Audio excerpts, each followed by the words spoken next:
हाँ देख, rest motion, देखो कितना इंटरेस्टिंग चीज है।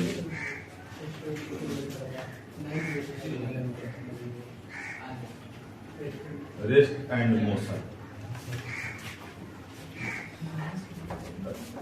रेस्ट का मतलब हो गया रुका हुआ, स्थिर, विराम। जैसे ये बोर्ड तुमसे पूछा जाए कि बताओ ये बोर्ड रेस्ट में है कि मोशन में है, कैसे कह सकते हो कि रेस्ट में है? कैसे मालूम है कि स्थिर? स्थान नहीं बदल रहा, स्थिर है। समय के साथ अपना स्थान नहीं बदल रहा है, विस्थापन जीरो है। ठीक, मान लो कि कोई ये छत हटा दिया जाए और कोई आदमी बैठा हुआ है स्पेस में, अंतरिक्ष में। बहुत लोग जाता है, जैसे कल्पना चावला गई थी, सुनीता विलियम्स गई थी,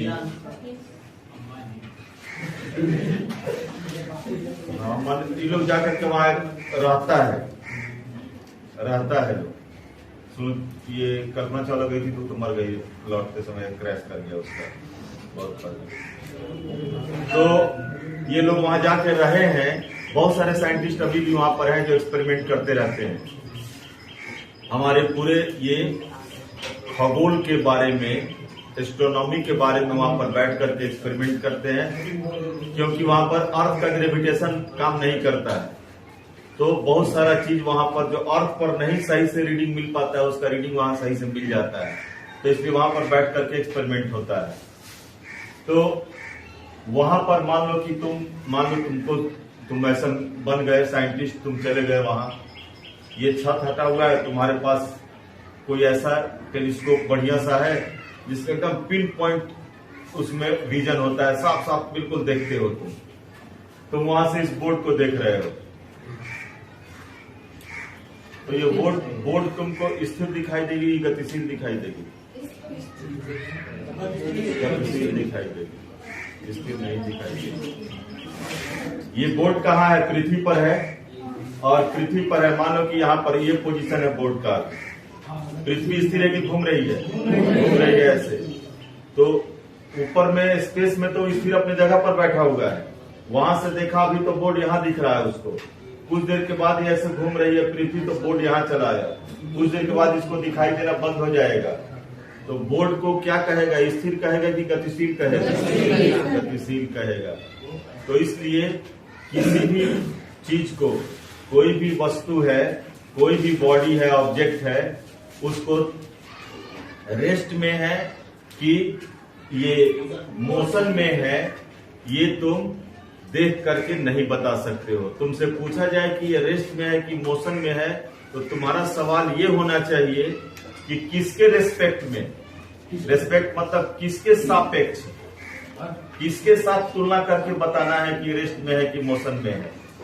ठीक, अगर टाइम किसी भी पॉइंट या कोई रेफरेंस पॉइंट है जिसके सापेक्ष हम लोग को स्टडी करना है, उसके सापेक्ष, किसी भी रेफरेंस पॉइंट के सापेक्ष रिलेटिव में अगर किसी बॉडी का, किसी वस्तु की स्थिति में कोई परिवर्तन नहीं होता है, किसी पॉइंट के सापेक्ष, जैसे ये बोर्ड तुम्हारे सापेक्ष विराम की अवस्था में हो गया, लेकिन वो जो अंतरिक्ष यात्री बैठा हुआ है उसके सापेक्ष ये विराम में है कि गति में है? गति की अवस्था में है ये। तो इसलिए सापेक्ष बहुत जरूरी है। तो तुमसे कोई पूछे कि कोई वस्तु गति की अवस्था में है कि विराम की अवस्था में है, तो सबसे पहला सवाल क्या होगा? किसके सापेक्ष। अब जब सापेक्ष बता देगा तो तुम देख लो कि उसके सापेक्ष, टाइम के साथ साथ उसके सापेक्ष वस्तु की दूरी में कोई चेंज आ रहा है कि नहीं आ रहा है। तो तुम बैठे हुए हो, तुम्हारे सापेक्ष अगर कहा जाए तो तुम जब से आए बैठे अपने जगह पर, तो उस समय से तुमसे जो बोर्ड की दूरी है इसमें कोई चेंज आया? नहीं आया, कोई चेंज नहीं आया। तो क्या कहोगे तुम? तुम्हारे सापेक्ष ये विराम की अवस्था में है। जैसे मान लो कि तुम कहीं जा रहे हो, तुम्हारे घर से कोई गया, चाहे तुम्हारा फ्रेंड गया स्टेशन छोड़ने के लिए तुमको, तुम ट्रेन में जाकर के बैठ गए, ट्रेन चलने लगी। अब तुमसे पूछा जाए, चाहे तुम्हारे सामने वाले से पूछा जाए, तुम्हारे सामने वाले सीट पर जो बैठा हुआ है, कि बताओ कि तुम्हारे सामने जो ये आदमी बैठा हुआ है ये विराम में है कि गति की अवस्था में है, तो वो क्या कहेगा? विराम की अवस्था में कहेगा, विराम की अवस्था में कहेगा। लेकिन ये सही जवाब हुआ? नहीं हुआ। किसके सापेक्ष विराम की अवस्था में है? तो उसके सापेक्ष तुम विराम की अवस्था में हो। मान लो तुम यहां बैठे हो, तुम्हारे सामने वाली सीट पर एक आदमी बैठा हुआ है, तो वो जब से बैठा है तुमको देख रहा है कि तुम्हारे और उसके बीच की दूरी 1 मीटर है, बनी हुई है। टाइम बीत रहा है लेकिन दूरी हमेशा कितना बना हुआ है? 1 मीटर। तो तुम उसके सापेक्ष तुम्हारी स्थिति में कोई परिवर्तन नहीं हो रहा है, उसके सापेक्ष तुम्हारी स्थिति में कोई चेंज नहीं आ रहा है, तो उसके सापेक्ष तुम विराम की अवस्था में है, विराम की अवस्था में हो, रेस्ट में हो। लेकिन जो तुमको छोड़ने गया था स्टेशन पर, जो हाथ हिला रहा है ऐसे खड़ा होके, हाँ ट्रेन चल रही है वो हाथ हिला रहा है, उसके सापेक्ष तुम विराम में हो कि गति में हो? जैसे जैसे टाइम बीत रहा है उससे तुम्हारी दूरी में लगातार चेंज आ रहा है, लगातार चेंज आ रहा है। हाथ हिलाना शुरू किया ऐसे देख करके, फिर ऐसे कर रहा है, तुम दिख ही नहीं रहे हो, अब कहां से कहां पहुंच गए। तुम्हारे पोजीशन में लगातार चेंज आ रहा है, तो उसके सापेक्ष तुम गति की अवस्था में हो, लेकिन तुम अपने सामने सीट पर बैठे हुए आदमी के सापेक्ष विराम की अवस्था में हो। ट्रेन के सापेक्ष, और ट्रेन के सापेक्ष तुम विराम की अवस्था में हो, ट्रेन के सापेक्ष तुम विराम की अवस्था में हो, क्योंकि ट्रेन का खिड़की तुम देख रहे हो, जब से तुम ट्रेन में बैठे तब से खिड़की वहीं पर है, उतना ही दूरी पर है तुमसे इंजन है तो उतना ही दूरी पर है, ट्रेन का इंजन तुमसे उतनी ही दूरी पर है। अगर मान लो कि तुम अगर विराम की अवस्था में हो और ट्रेन गति की अवस्था में है, तब तो तुम रामनगर का रामनगर में रह जाते हैं, ट्रेन नरकटियागंज चाहे जहां जाना हो उसको बगहा जाना हो पहुंच जाती हो, दिल्ली पहुंच जाएगी। लेकिन ऐसा होता है? तुम भी साथ साथ चले गए जहां गई वहां पर, तो इसका मतलब ट्रेन के सापेक्ष तुम विराम की अवस्था में हो। इस धरती के सापेक्ष तुम गति की अवस्था में हो कि विराम की अवस्था में हो? विराम की अवस्था में हो। धरती घूम रही है, सूर्य के चारों ओर भी घूम रही है, अपने एक्सिस पर भी घूम रही है, तो साथ साथ तुम भी तो घूम रहे हो जी। तुम्हारे और इस अर्थ के रिलेटिव पोजीशन में, अपेक्षित स्थिति में कोई परिवर्तन हो रहा है? कोई परिवर्तन नहीं हो रहा है।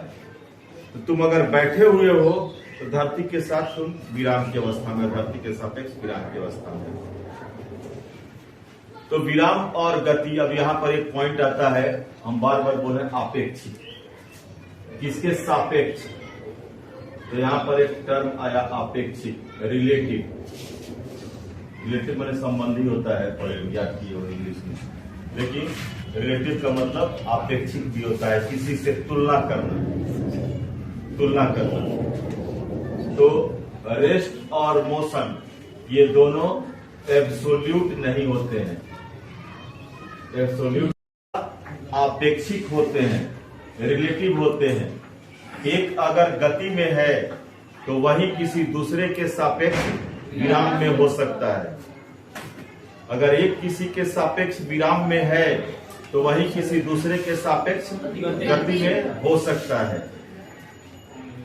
खिड़की के सामने ट्रेन में बैठे हुए हो, तुम खिड़की के सामने से देखे कि एक पोल तेजी से गुजरा, बिजली का पोल तेजी से गुजरा तुम्हारे सामने से। वो पोल स्थिर था कि विराम में था? वहीं से ही अपनी जगह पर हो तो खड़ा है, लेकिन तुम्हारे सामने से तुम देखे कि ऐसे आया, तेजी से इधर चला गया, तो तुम्हारे सापेक्ष वो क्या है? गति की अवस्था में, विराम की अवस्था में? गति की अवस्था में हो गया। तो इसलिए एकदम क्लियर कट कंसेप्ट दिमाग में रखना है कि रेस्ट और मोशन हमेशा रिलेटिव होता है। इनको पहचानने के लिए एक रेफरेंस पॉइंट होना जरूरी है। एक रेफरेंस पॉइंट, किसके रेफरेंस में हम लोग बात कर रहे हैं, ये होना जरूरी है। तो अब इसका डिफिनीशन हम लोग क्या बना सकते हैं, किसी रेफरेंस पॉइंट के सापेक्ष, किसी निर्दिष्ट बिंदु के सापेक्ष किसी वस्तु की स्थिति में अगर लगातार परिवर्तन, किसी वस्तु की स्थिति में कोई परिवर्तन नहीं हो रहा है, किसी निर्दिष्ट बिंदु के सापेक्ष किसी वस्तु की स्थिति में अगर कोई परिवर्तन नहीं हो रहा है, तो उस वस्तु को क्या कहा जाएगा, विराम की अवस्था में कहेंगे, रेस्ट में कहेंगे। किसी निर्दिष्ट बिंदु जिसके सापेक्ष देखना है हम लोग को, जैसे तुम अपने सापेक्ष बोर्ड को देख रहे हो, किसी निर्दिष्ट बिंदु, इसी को इंग्लिश में रेफरेंस पॉइंट कहा जाता है। किसी निर्दिष्ट बिंदु के सापेक्ष समय के साथ यदि वस्तु की स्थिति में लगातार परिवर्तन नहीं हो रहा है, तब उसको कहा जाएगा कि वो रेस्ट में है। और इसी में नहीं हटा दो, किसी निर्दिष्ट बिंदु के सापेक्ष वस्तु की स्थिति में लगातार परिवर्तन हो रहा है, तब उसको कहा जाएगा कि वो गति में है, मोशन में है। बोलो। जैसे दो दोस्त साइकिल पे बैठे हैं और जो पीछे बैठा हुआ है उसके अनुसार साइकिल चल रही है, तो साइकिल गति में है कि विराम में?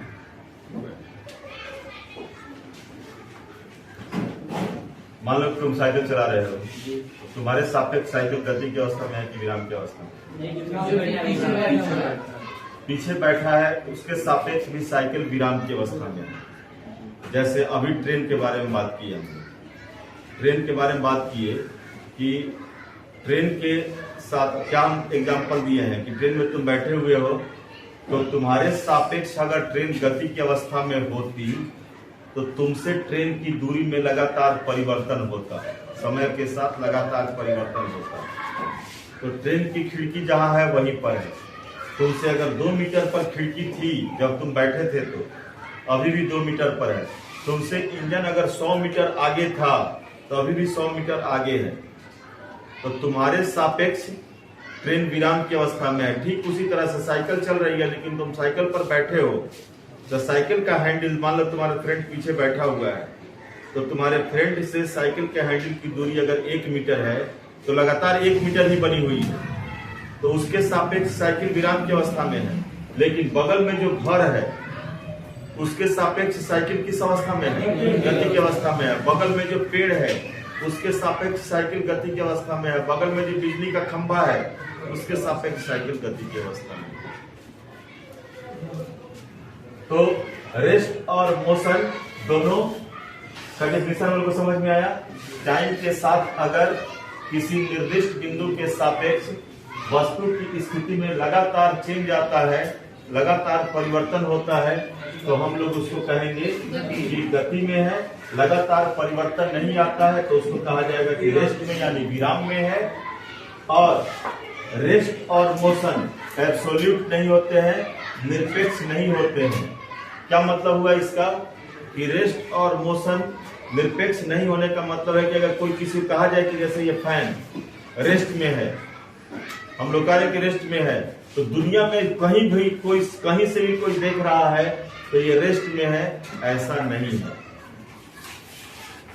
जैसे मान लो वो फैन हम लोग कह रहे हैं गति में है, तो दुनिया में से, दुनिया इस संसार में, इस पूरे ब्रह्मांड से कहीं से कोई देख रहा हो तो वो मोशन में है, ऐसा नहीं है। किसके लिए मोशन में नहीं है? उस पर अगर एक चींटी बैठी हुई है तो उस चींटी के लिए वो मोशन में है कि रेस्ट में है जी? रेस्ट में है, क्योंकि चींटी भी तो साथ साथ घूम रही है उसके सापेक्ष तो उसकी स्थिति में कोई परिवर्तन नहीं हो रहा है। हम लोग के सापेक्ष परिवर्तन हो रहा है, लेकिन उसके सापेक्ष परिवर्तन नहीं हो रहा है, तो उसके लिए वो रेस्ट में हो जाएगी। तो इसको कहा जाता है कि एब्सोल्यूट नहीं होना, निरपेक्ष नहीं होना। हमेशा ये सापेक्ष होते हैं, किसी न किसी के सापेक्ष होते हैं। अब इसका हम लोग एग्जाम्पल में कुछ दे सकते हैं, ट्रेन वाला एग्जाम्पल दे सकते हैं, दूसरा कोई भी एग्जाम्पल दे सकते हैं। इतना समझ में आया तो बोलो जी, रेस्ट और मोशन में कोई डिफिनेशन बोलो।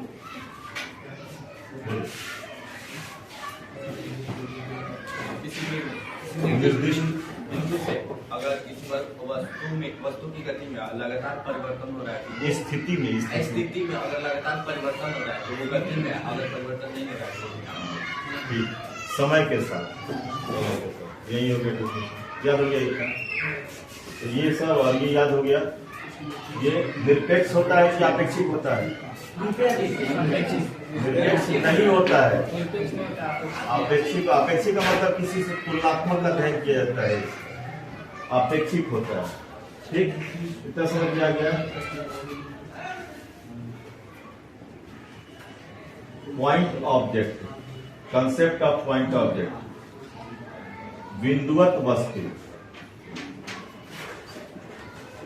बिंदुवत वस्तु, बिंदुवत वस्तु, ये क्या होता है? पृथ्वी को कहा जाए, पृथ्वी को कहा जाए कि पृथ्वी एक बिंदु है, एक पॉइंट है, तो मानोगे? कोई नहीं मानेगा, इतनी बड़ी है पृथ्वी। हमारा सोलर सिस्टम, पूरा सोलर सिस्टम एक पॉइंट है, नहीं मानेगा कोई। लेकिन फिजिक्स कहता है ये पॉइंट है। पॉइंट करने से उसके बहुत समस्या का समाधान हो जाता है, इसलिए पॉइंट मानता है इसको। क्यों पॉइंट मानता है? किसी वस्तु को, किसी भी बॉडी को, किसी ऑब्जेक्ट को पॉइंट कैसे माना जा सकता है, तो हम लोग पॉइंट मान सकते हैं किसी को। इसके लिए फिजिक्स में कुछ रूल बना हुआ है। क्या रूल बना हुआ है कि मान लो कि ये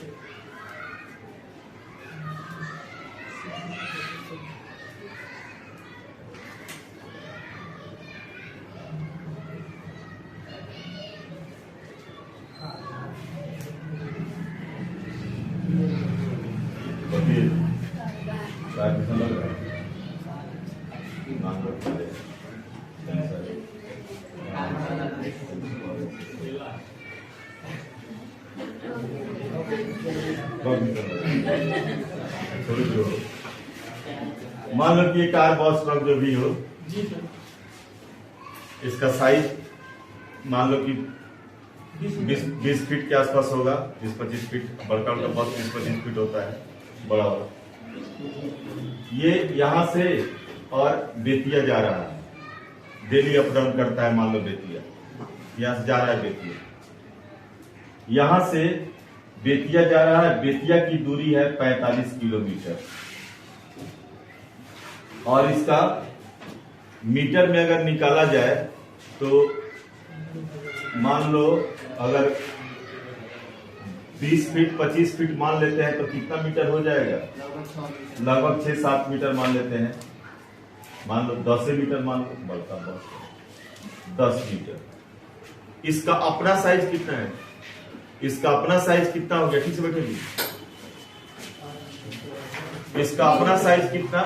10 मीटर। और दूरी जो तय कर रहा है 45 किलोमीटर, 45 किलोमीटर, तो इसको मीटर में चेंज किया जाए तो 45,000 किलोमीटर हो गया। 45,000 मीटर, 45,000 मीटर। और साइज कितना है इसका? 10 मीटर। यानी इस वस्तु के द्वारा तय की गई दूरी इसके आकार की तुलना में, इसके आकार की तुलना में इसके द्वारा तय की गई दूरी बहुत ज्यादा है। इसके आकार की तुलना में वस्तु द्वारा तय की गई दूरी बहुत ज्यादा है। तो फिजिक्स क्या कहता है कि अगर किसी वस्तु के द्वारा तय की गई दूरी उसके आकार की तुलना में बहुत ज्यादा हो, किसी वस्तु के आकार की तुलना में उसके द्वारा तय की गई दूरी बहुत ज्यादा हो, तब उस केस में उस वस्तु को पॉइंट ऑब्जेक्ट कहा जाता है। एक पॉइंट के समान मान लिया जाता है उसको। जैसे मान लो कि तुम घर से यहां तक आ रहे हो, मान लो 1 किलोमीटर तुम्हारा घर है, 2 किलोमीटर घर है, तो 2000 मीटर, 2000 मीटर तुम डिस्टेंस कवर कर रहे हो। और साइकिल से आ रहे हो तो साइकिल का लेंथ है 2 मीटर मान लो, तो साइकिल का आकार 2 मीटर का, और तुम्हारा दूरी, तुम्हारे द्वारा जो दूरी तय हो रही है कितनी? 2000 मीटर। तो तुम्हारे साइकिल के या तुम्हारे आकार की तुलना में दूरी कम है कि बहुत ज्यादा है? बहुत ज्यादा है।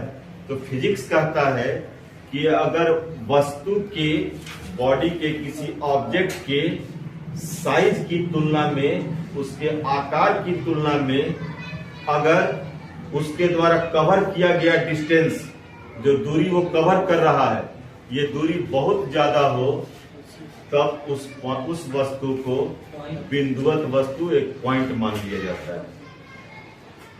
तो बस यहाँ पर क्या हो गया, एक बिंदुवत वस्तु हो गया, एक पॉइंट ऑब्जेक्ट हो गया।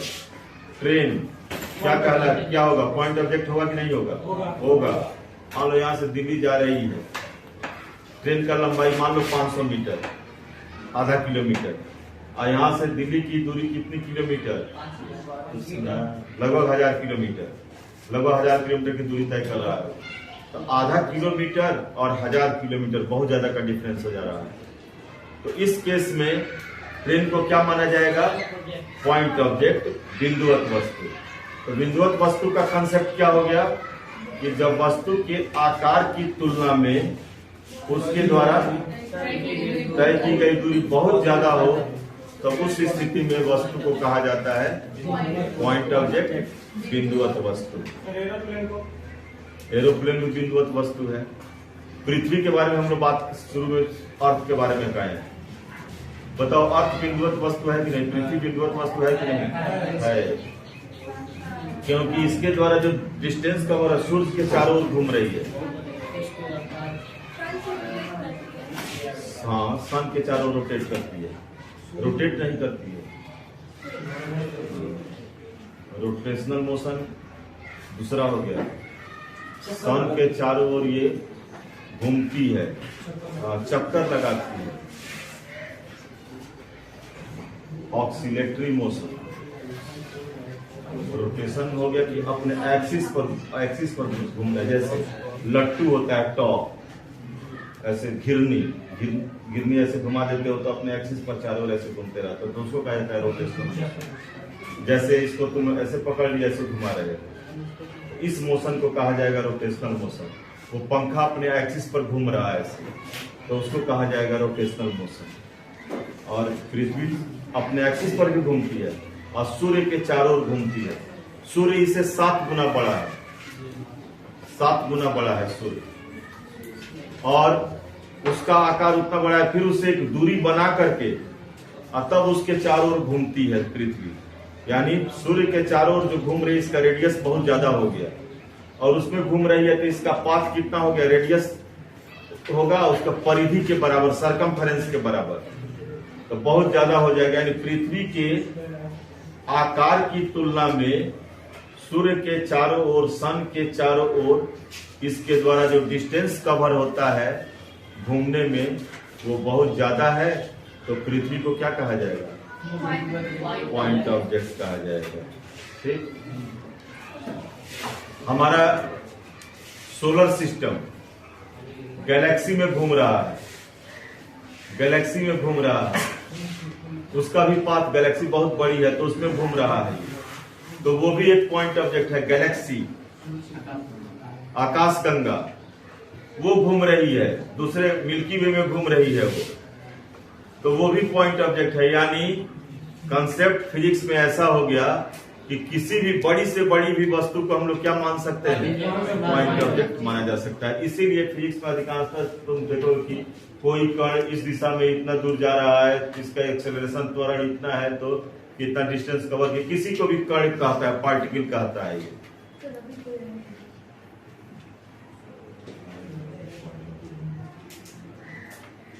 के बाद में टाइम हो गया।